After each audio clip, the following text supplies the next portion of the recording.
bonjour tout le monde et bienvenue au Roi de Trèfle. Bienvenue au deuxième épisode de Garage Sale. Donc, c'est une petite mini-série de moi, mes aventures lorsque je tente de trouver des petits trésors que ce soit dans des marchés aux puces, des villages des valeurs, ou même certains magasins en ligne qui spécialisent dans l'usager. Donc, encore une fois, un petit reminder pourquoi on appelle ça garage sale. C'est parce que les jeux que je vais couvrir dans cette chronique, souvent, c'est que ça l'a traîné dans des garages qui sont sales.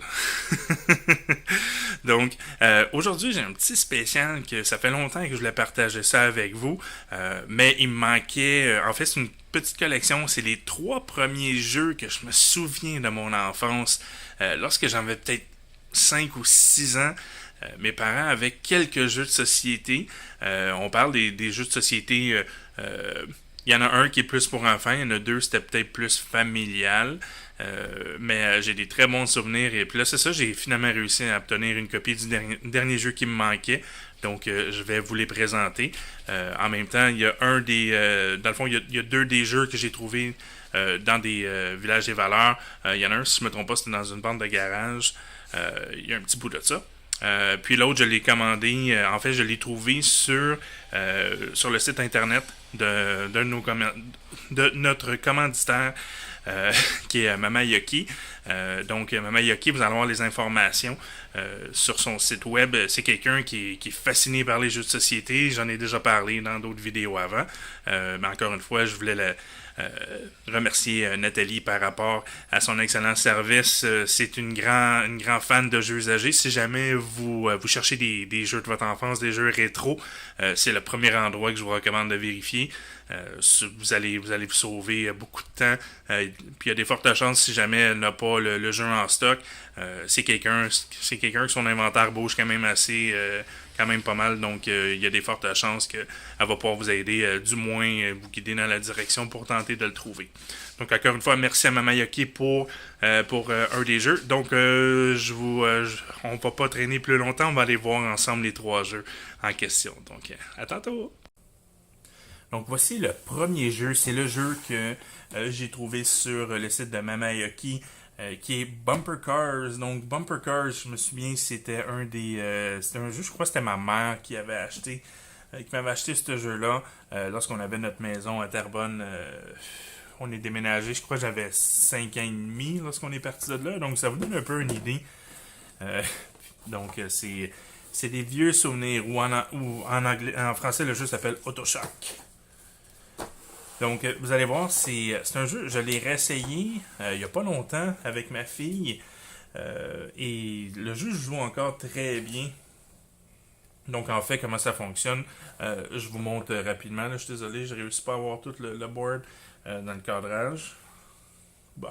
Mais c'est un jeu relativement simple. Vous allez avoir des voitures. Donc, les voitures, vous allez avoir 4 voitures numérotées de 1 à 4.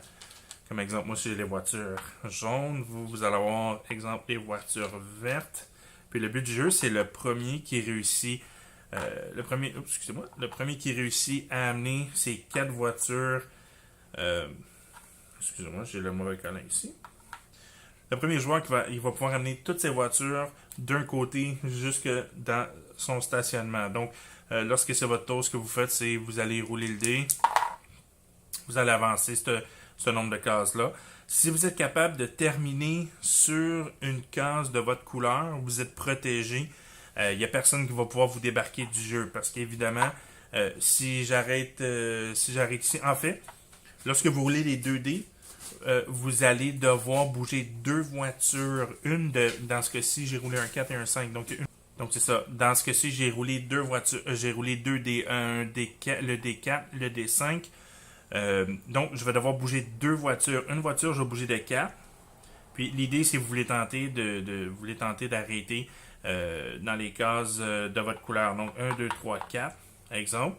Et 1, 2, 3, 4, 5.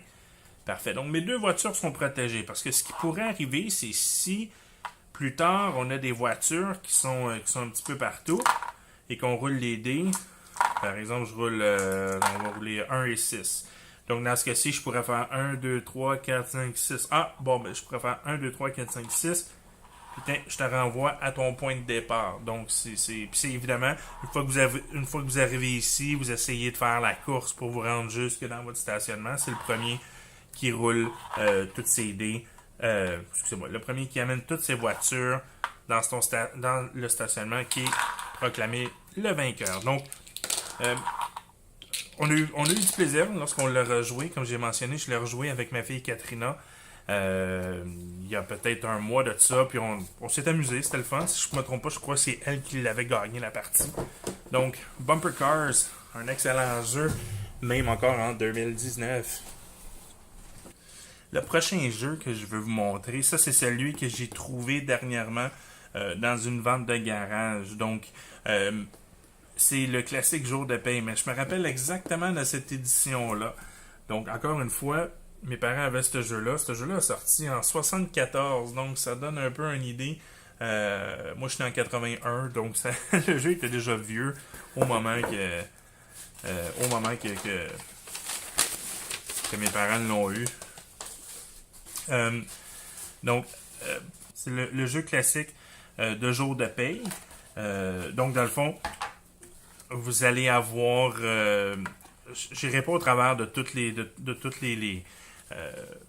détails. De toute façon, très honnêtement, quand je regarde qu'est-ce qui vient dans la boîte, parce qu'évidemment, on jouait nos jeux, mais je me rappelle pas du tout de ça ici. La section, ça c'est une section qui vous explique les tableaux de si jamais vous faites des emprunts, tableau intérêt épargne de prêt. Donc ça, mes parents m'ont sauvé cette partie-là. Donc j'ai jamais joué avec ça. Par contre, je me rappelle encore de la planche de jeu. Ah oui. La planche de jeu est toujours aussi belle. Donc évidemment, ceux qui n'ont jamais joué à jour de paye, c'est un jeu classique. On commence ici au départ, on roule le dé, on avance. Qu'est-ce qui était vraiment le fun? C'est ici, lorsque vous arrivez sur les cases courrier, en fait, vous pigez du courrier au hasard. Donc, si mettons je tombe ici sur la case courrier, j'avais 3 lettres. Puis là, évidemment, c'est tout comme que c'est classique. C'est tout le côté nostalgique. Puis c'est ici que l'humour du jeu pouvait revenir. Donc, exemple, réparation de voiture chez Poulain et Frères. Donc, remorquage de la voiture vous coûte 25$. Donc, ça, c'est quelque chose que vous deviez payer. Une assurance automobile. 200$. Si acheté annule les factures de réparation de voiture, sauf les vérifications de sécurité, doit être acheté ou mise de côté immédiatement. Donc, ça, c'est le genre de choses que, est-ce que vous vouliez payer 200$ sur votre véhicule, ça vous protégeait de certaines affaires, ou sinon, vous pouviez laisser faire. Ou carte de crédit, et voilà, vous deviez payer. Donc, ça, c'est tous des comptes qu'il fallait payer. Donc, non seulement qu'on avait, on avait notre paye au jour de paye, mais c'était quand même une bonne représentation de qu'est-ce qu'allait devenir nos vies. Factures d'électricité, compagnie hydroélectrique Inc., secours indirect, on a ici les réparations de voitures. Des fois, vous pouvez avoir des cartes postales. Donc ça, c'était dans le fond peut-être une des meilleures choses que vous pouviez espérer obtenir parce que vous n'avez pas rien à payer. Chère maman, il fait beau et la cuisine est vraiment très bonne. J'ai engraissé de 20 livres depuis la semaine dernière. Baisez votre fils, Pierre Lemaigne. OK. Carte de crédit, en arrêt de médecin.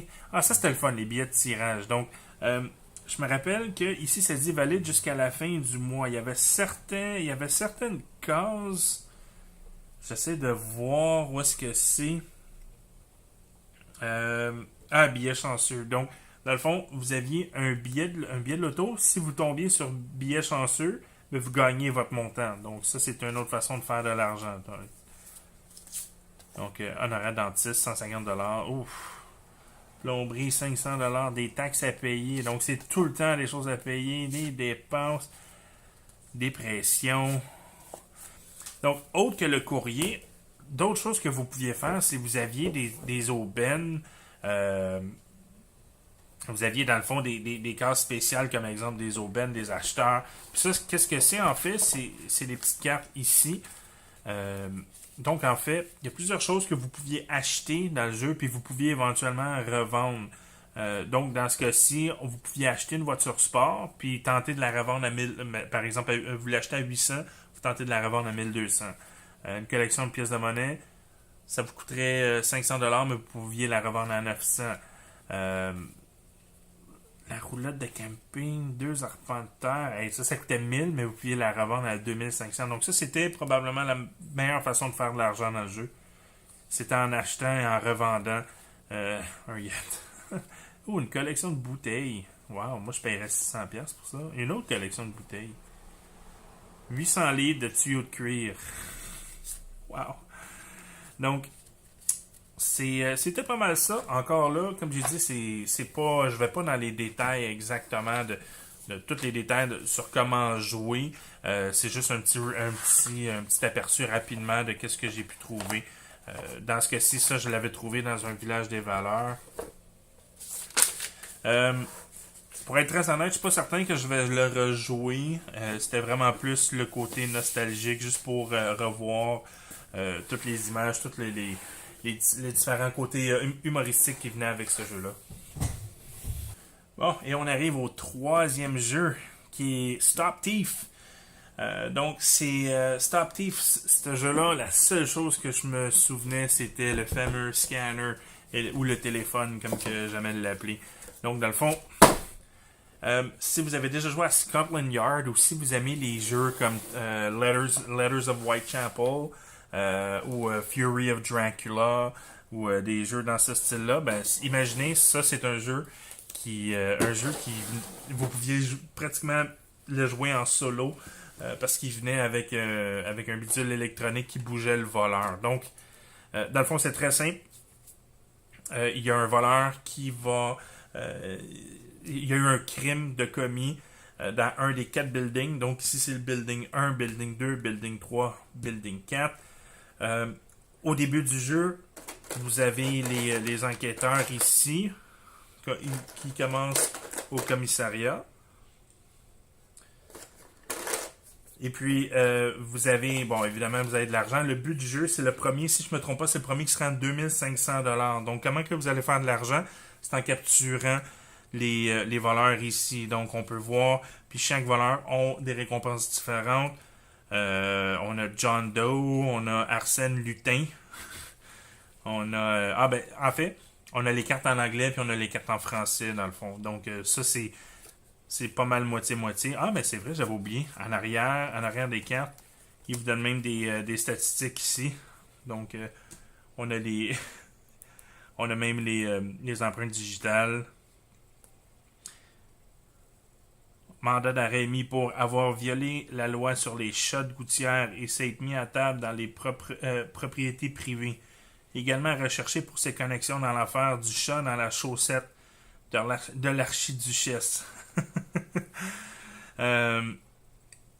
Bonnie and Claude. Donc, on a ici... The Brain.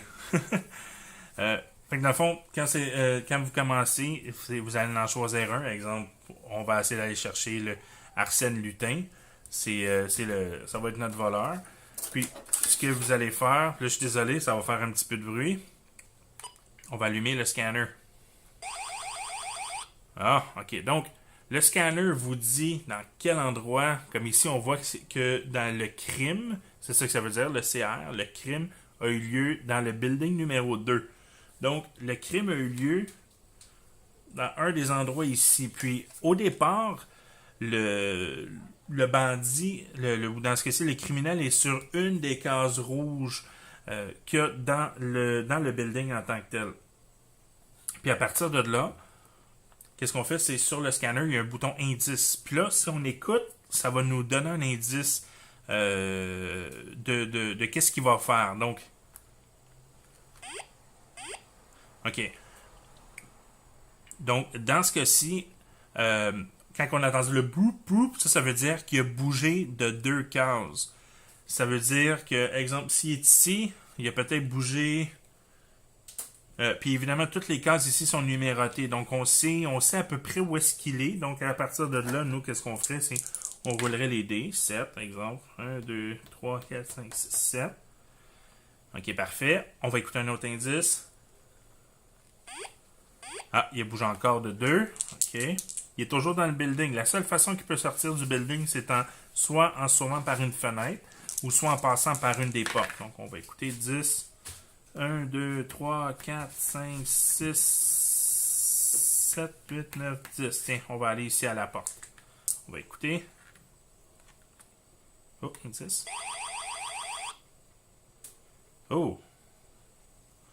Ah, je sais pas si. Je pense que j'ai recommencé une partie sans faire exprès.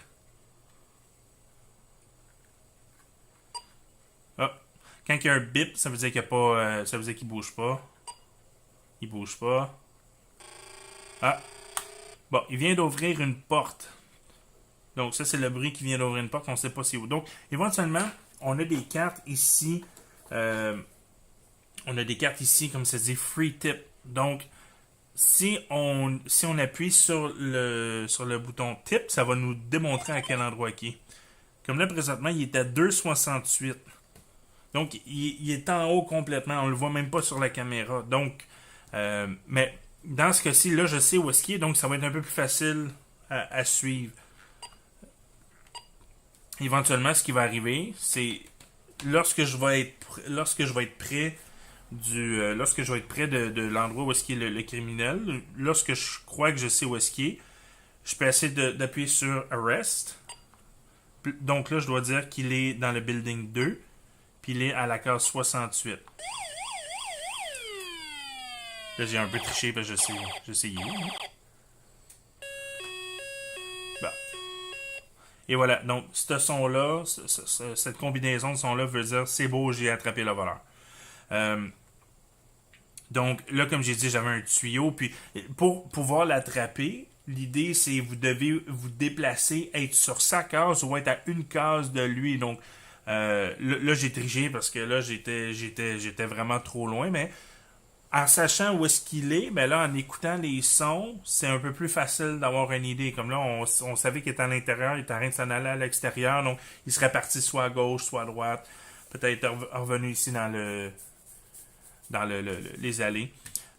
Donc, encore une fois, ce jeu-là est excellent. Je l'ai pas rejoué depuis que je l'ai eu, mais c'est certain qu'il est sur ma liste de jeux que j'aimerais rejouer assez rapidement. Si jamais vous voyez une copie usagée, je vous conseille fortement de vous la procurer. Même si le scanner ne fonctionne pas, il y a des applications. Là, je ne peux pas vous le montrer parce que je fais avec mon téléphone. Mais sur le téléphone, il y a des gens qui ont développé une application qui réplique le scanner. Donc, même si le scanner, comme là, il fonctionnait plus ou moins bien, si vous voulez pas prendre de chance, vous pouvez juste télécharger l'application, c'est gratuit. Puis vous pouvez jouer au jeu avec les mêmes sound effects et tout. Donc encore une fois, ce jeu-là, c'est probablement mon favori des trois. C'est le seul que j'aurais pas peur de le sortir dans une soirée de gamer avec Marco, Michel et n'importe qui d'autre. Donc, c'était mes dernières trouvailles dans mes dernières trouvailles de jeux rétro. Comme j'ai dit, c'est pas des reviews 100% détaillés, mais ça vous donne quand même une bonne idée si c'est des jeux qui pourraient vous intéresser. Puis si jamais le jeu Stop Thief vous intéresse, il y a une nouvelle version qui est sortie par Restoration Games. Mais évidemment, moi j'adore le rétro, donc ça me dérange vraiment pas dans ce cas-ci d'avoir la vieille version. Donc, encore une fois, recommandé Stop Thief, Bumper Car, Jour de paix. C'est plus pour le artwork qu'autre chose. Donc, encore une fois, merci beaucoup d'avoir été avec nous pour cet épisode de Garage Sale. Et je vous souhaite une bonne soirée. À la prochaine. Bye!